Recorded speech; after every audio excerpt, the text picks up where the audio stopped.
Ayat seterusnya Al-Baqarah 164. Sesungguhnya tentang ciptaan langit dan bumi, pertukaran malam dan siang, kapal yang berlayar, bukan belajar, kapal yang berlayar di lautan yang memberi manfaat kepada manusia, air yang diturunkan Tuhan dari langit lalu dihidupkannya dengan hujan itu, bumi yang sudah mati, dan berkeliaranlah berbagai bangsa binatang, dan perkisaran angin dan awan yang disuruh bekerja di antara langit dan bumi. Sesungguhnya semua itu menjadi bukti kebenaran untuk orang-orang yang mengerti.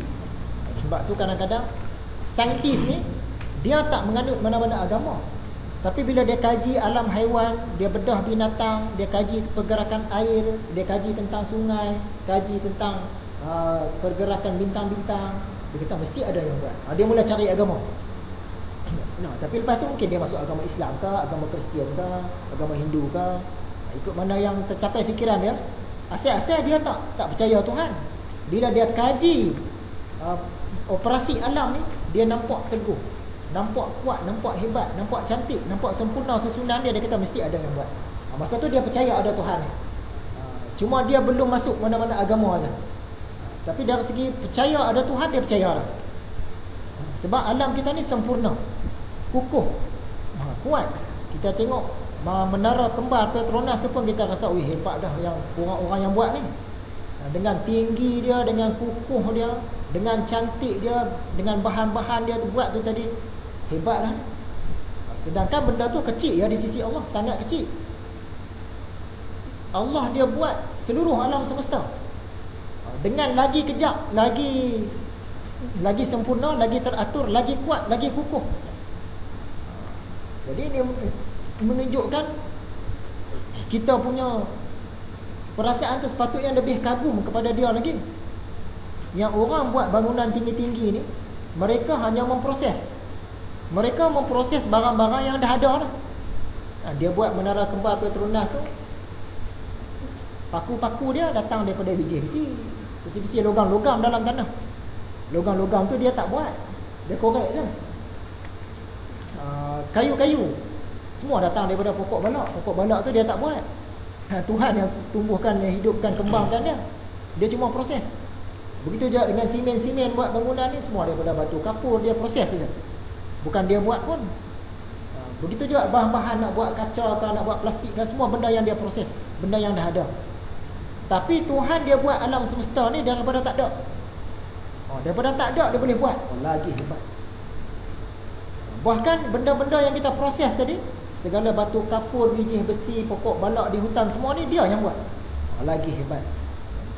Jadi bila kita fikir tentang perjalanan operasi alam semesta ni, peredaran bulan, peredaran bintang, proses fotosintesis semua ni, kita kata ni sempurna sangat ni, mesti ada orang buat. Dari situ datang kepercayaan kepada Tuhan, wujudnya Tuhan. Surah Nuh ayat 15 hingga 18. Tidakkah kamu perhatikan bagaimana Tuhan menciptakan 7 langit sepadan satu sama lain, dan dijadikannya bulan bercahaya terang, dan dijadikannya matahari sebagai pelita, dan Tuhan menumbuhkan kamu dari bumi dengan pertumbuhan yang beransur-ansur, kemudian kamu dikembalikannya ke situ, dan kamu dikeluarkannya dengan kelahiran baru. Kita ni asal daripada tanah yang kecil, lepas tu besar, lepas tu kita mati masuk dalam tu balik, lepas tu kita akan dibangkitkan semula daripada bumi itu juga. Jadi bila kita fikir perjalanan proses alam semesta ni semua, kita akan yakin memang ada tukang buat, sebab sangat sempurna segala yang diciptakan. Kita tengok rumah yang di kutub utara tadi pun kita kata mustahil dia jadi sendiri. Apatah alam ni mustahil dia jadi sendiri. Kalau ikut orang-orang etis ni, alam ni lah yang menciptakan matahari, alam ni lah yang menciptakan bulan bintang. Ya, okey, kita boleh terima, tak apalah, terima dulu. Siapa ciptakan planet-planet? Dia kata alam ni lah ciptakan planet-planet. Alam ni buat sendiri. Siapa yang ciptakan bumi? Alam ni lah yang buat. Gunung, laut, gurun padang pasir semua siapa buat? Alam lah buat. Okey, boleh terima. Haiwan siapa buat? Bila dia nak jawab, dia nak kata haiwan ni alam buat, susah. Sebab apa? Haiwan dia ada nyawa, alam dia tak ada nyawa. Dia nak ciptakan matahari, tak apalah, kita terima lah. Dia ciptakan bulan bintang, Bahkan kalau alam ni kita kata ciptakan masjid, ciptakan bangku, ciptakan kereta, tak apalah, sebab benda tu tak ada nyawa. Bila sampai kepada haiwan, haiwan ada nyawa. Mana boleh alam yang tak ada nyawa cipta benda yang ada nyawa? Tak boleh. Ni menunjukkan ada yang bernyawa juga sebenarnya, yang hidup. Yang hayyu qayyum juga, yang hidup juga yang menciptakan alam ni. Dia tak boleh jadi sendiri. Apatah lagi bila kita bandingkan dengan manusia. Kalau kata alam ni mencipta matahari, boleh terima. Alam ciptakan kapet, boleh terimalah, ringkas cakap. Alam ciptakan lautan, boleh terimalah. Tapi bila kata alam ciptakan manusia, ini benda mustahil. Kerana apa? Kerana manusia ada fikiran, ada minda. Dia ada perasaan, ada ilmu, ada pengetahuan. Alam dia tak ada benda-benda tu. Alam dia tak ada perasaan, dia tak ada akal fikiran, dia tak ada ilmu. Jadi dia nak ciptakan makhluk berilmu, benda mustahil. Hanya yang berilmu jugalah yang boleh ciptakan makhluk berakal. Jadi yang menciptakan manusia ni bukanlah yang menciptakan seluruh alam ni, bukanlah alam itu sendiri. Sebaliknya ialah Tuhan. Dalam bahasa kita Tuhan, pencipta tu. Jadi ini hujah kita kepada golongan yang menolak adanya Tuhan. Hujah yang pertama tadi, kita berhujah dari segi ketertiban alam ni. Sangat sempurna penciptaan alam ni, proses dia, operasi dia menunjukkan ada tukang buat. Mustahil jadi sendiri.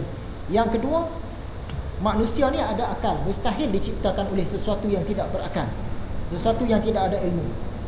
Bila kita guna hujah-hujah ini, biasanya goncang pegangan orang yang etis tadi. Kalau dia ego tak mau terima pun, hujah dia mesti goncang. Maka tidaklah tersembunyi kepada orang yang ada padanya sedikit sentuhan akal, apabila memerhatikan dengan fikiran yang sederhana saja akan kandungan ayat-ayat di atas tadi. Kalau kita tengok ayat-ayat tu tadi, kita keluarkan hujah akal tu, orang yang ada akal biasa-biasa pun dia tak boleh nak tolak. Dia kata memang alam ini ada pencipta. Maksud dia Tuhan tu wujud, Tuhan tu ada. Dan menolehkan arah pandangannya kepada segala keajaiban makhluk Allah di bumi dan di langit, kecantikan kejadian haiwan dan tumbuh-tumbuhan, bahawa keadaan yang amat menakjubkan itu dan susunannya yang kukuh kuat. Alam ni tadi lah, sangat takjub dia punya penciptaan, dia punya proses dia sampai ke hari ini, dan kukuh kuat. Tidaklah ia terlepas daripada pencipta. Mesti ada yang tukang buat. Maksud dia Tuhan ni ada. Dari itu berfirman Allah Ta'ala surah Ibrahim ayat 10. Apakah kamu ragu-ragu Allah pencipta langit dan bumi?